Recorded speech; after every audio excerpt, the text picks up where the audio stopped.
قال الله تعالى لقد كان لكم في رسول الله أسوة حسنة.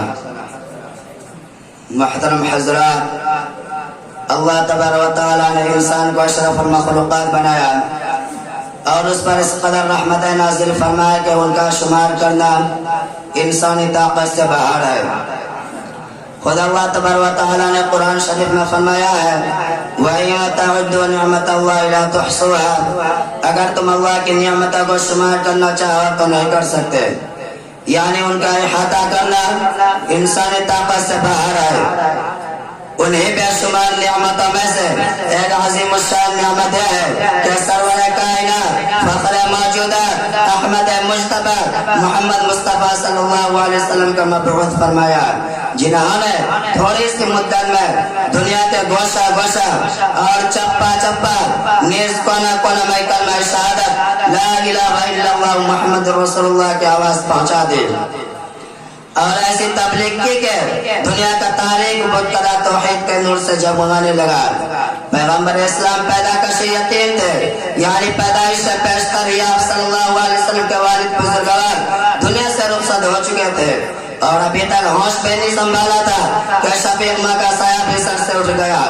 دادا اور چچا نے پرورش کا بیڑا اٹھایا تو بکریاں چرانے کا کام سپرد ہوا.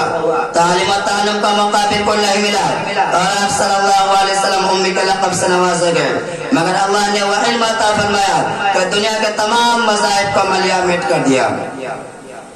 یتیمے کا نہ کردہ قرآن درست, یتیمے کا نہ کردہ قرآن درست کتب خانہ چند ملت بخشش, یعنی جس یتیم نے قرآن بھی درست نہیں کیا تھا اس نے دوسرے مذاہب کا کتب خانوں کو منسوخ کر دیا.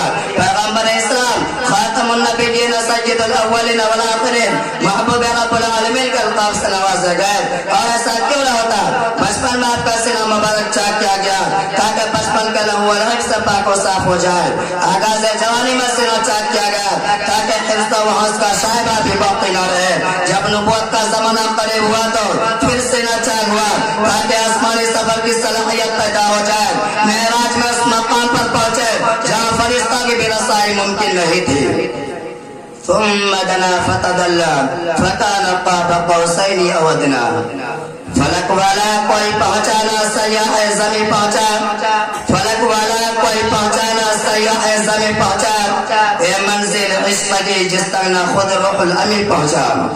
لقد رأى من آیات رب القدرہ کے مطابق ذات باری کا مشاہدہ کیا اور اس سے ہم کلام ہوئے. نماز پنجگانہ کا تحفہ لے کر دنیا کی طرف واپس ہوئے. پیغمبر اسلام ایسے بے نظیر تھے کہ آپ کا چہرہ ایسا چمکدار کہ آفتاب و مہتاب شرمندہ ہوتے تھے. حضرت عائشہ رضی اللہ تعالیٰ عنہ فرماتی ہے لنا شمس ولی آفاق شمس وشمس فوق شمس فی النہار, ہمارے لیے ایک سورج ہے اور دنیا والوں کے لیے ایک سورج ہے. میرا سورج دنیا والوں کی سورج سے بہتر ہے. فإن الشمس تطلع بعد صبح والشمس طالع بعد النهار, دنیا کا سورج صبح ہونے کے بعد نکلتا ہے اور میرا سورج دن ختم ہونے کے بعد طلوع ہوتا ہے.